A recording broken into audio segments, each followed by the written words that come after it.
Traitement des entrées en stock dans un entrepôt géré par SAP WM.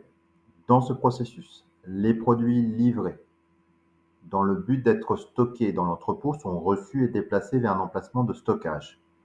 Cet élément de périmètre permet différentes variantes de traitement des entrées, telles que l'entrée en provenance du fournisseur, l'entrée en provenance d'un autre emplacement de stockage et l'entrée en provenance d'un autre site, usine, division. Le processus commence par une livraison entrante, pertinente pour le traitement dans l'entrepôt. Une fois les produits arrivés à l'entrepôt, des lots et des numéros de série peuvent être attribués aux articles de la livraison entrante et des unités de manutention peuvent être créées. Ensuite, l'entrée de marchandises est enregistrée et des tâches dans l'entrepôt sont créées pour exécuter les mouvements dans l'entrepôt. Transfert.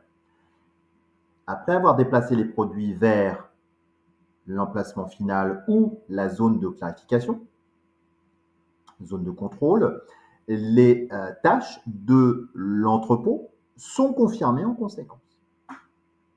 Étape numéro 1, réception des marchandises, soit avec l'application Fiori, soit avec un appareil de radiofréquence. Nous allons voir exclusivement avec les applications Fiori. L'entrée de marchandises est en cours d'enregistrement. SAP S/4HANA est mise à jour en conséquence. On se connecte donc à SAP S/4HANA Public Cloud. On va donc ouvrir l'application Modifier les livraisons entrantes.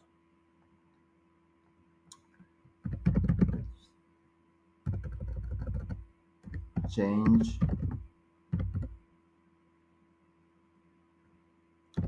inbound.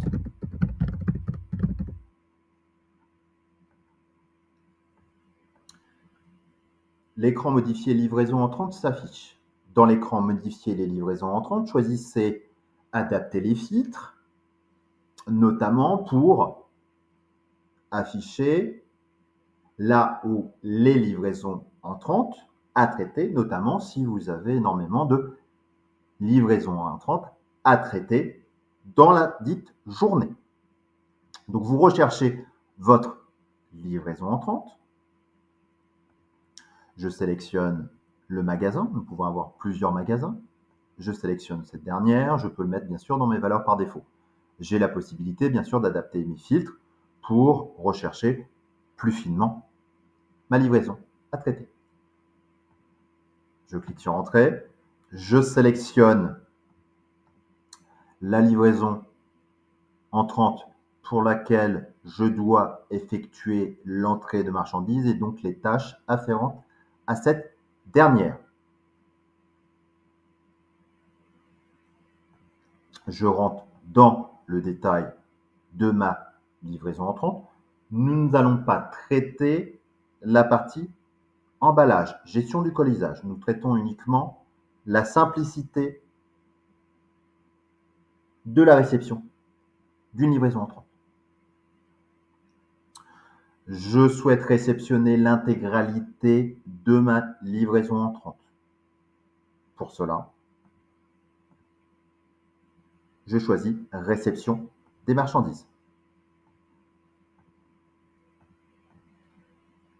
Le message système s'affiche, réception des marchandises enregistrée. Je reviens en arrière. Je rafraîchis mon écran. Je vois maintenant que le statut de réception est complet.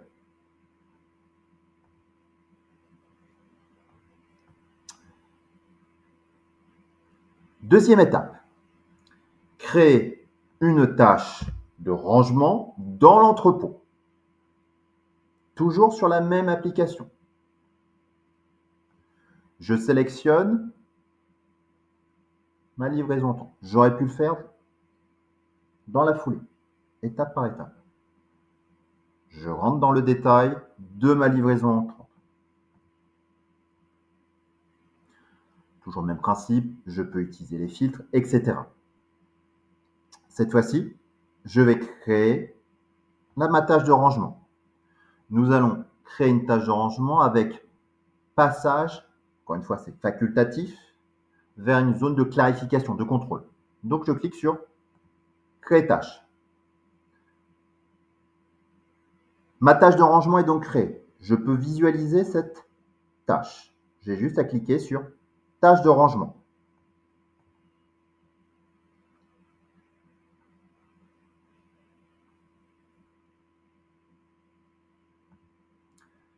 Je vois le statut de ma tâche de rangement. Elle est ouverte. Je vais donc devoir la confirmer. Je peux également imprimer. Je vais dans le détail pour voir quelle est l'opération de transfert en cours. Donc, j'effectue un prélèvement, un transfert. Donc, de ma source, donc de l'emplacement de réception, vers ma zone de clarification. Je peux très bien aussi ne pas passer par cette zone de clarification. Moi, je vais utiliser cette zone de clarification comme une zone de contrôle, une zone de dispatch, si vous préférez. Je confirme. Ma tâche de rangement est donc confirmée. Mon produit 440 est donc transféré de ma zone, mon quai de stockage, de mon quai d'emplacement, enfin mon quai de réception, vers ma zone de clarification, ma zone de distribution. Donc celle-ci est confirmée. Maintenant, je vais vérifier mon article dans cette zone de clarification.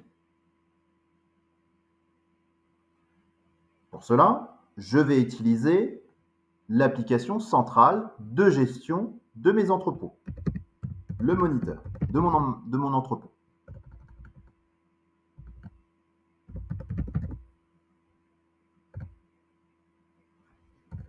Si j'oublie des lettres. Donc, je rentre dans mon application de gestion de mon entrepôt. Encore une fois, je n'ai qu'un seul entrepôt. Je fais exécuter. Et donc là, j'ai mon cockpit avec les différentes informations, entrée, sortie, gestion des inventaires, et notamment tout ce qui va être stock et emplacement. Donc, moi, je vais aller regarder dans la partie monitor. Je vais regarder dans la partie stock et emplacement de stockage et mon stock disponible. Stock et emplacement.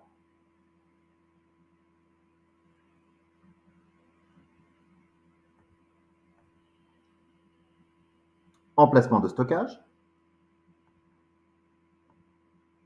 Et stock disponible. Je double-clique dessus. Je souhaite contrôler dans ma zone de clarification mon code produit 440. Je fais exécuter. Je vois que je double-clique sur la ligne pour avoir le détail.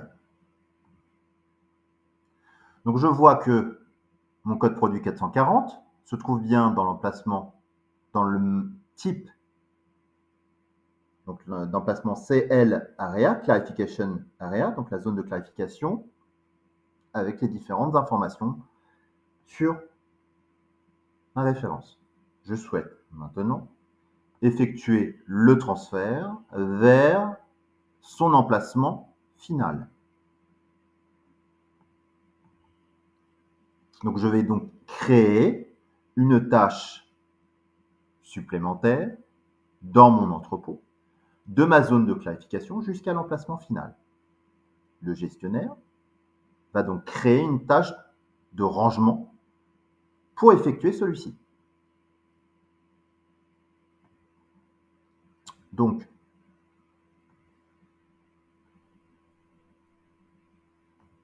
alors je rafraîchis. Je vais chercher S970. Je vais vous montrer tout ce qui se trouve dans la zone de clarification. Je sélectionne ma ligne. Ah non, je ne suis pas dans le bon endroit. Alors, pour cela, c'était bien dans Appelin, stock et emplacement, stock disponible. Ici. S970, S940. Voilà, désolé. Donc, je clique sur créer une tâche de rangement entrepôt. Je clique dessus. Le système me récupère bien toutes les informations. Donc, qu'est-ce que je veux faire? Donc, je vais renseigner le code. Donc, j'ai différentes informations. Donc là, ici, par exemple, prélèvement de la zone de clarification, donc S997, ou je peux prendre le code S999 en tant que superviseur du magasin. Quelle est la destination? Je choisis le type d'emplacement. Ça sera un emplacement fixe. Je peux avoir aussi que le système me propose tous les emplacements vides. Donc là, je préfère un emplacement fixe. Je sélectionne mon emplacement fixe, par exemple le SF0103. Je sélectionne celui-ci. Je vais faire de suite le transfert, mais je peux le faire aussi en plusieurs étapes. Donc là, je sélectionne directement la confirmation, parce que je veux le faire de suite. Et je crée ma tâche de rangement. Je clique sur Créer dessus, Créer. Le système m'a donc créé une tâche et un ordre de transfert pour le transfert de la zone de clarification de contrôle vers l'emplacement de destination finale. Elle disparaît de mon stock disponible. Et si je vais voir maintenant dans mon type de magasin emplacement fixe, tout ce qui se trouve pour mon code article S9440, je vois bien qu'une partie, j'ai 10 pièces dans l'emplacement ZF0101 et une pièce dans ZF0103. Voilà. Toutes ces actions peuvent être également effectuées vers un appareil de radiofréquence. Merci beaucoup.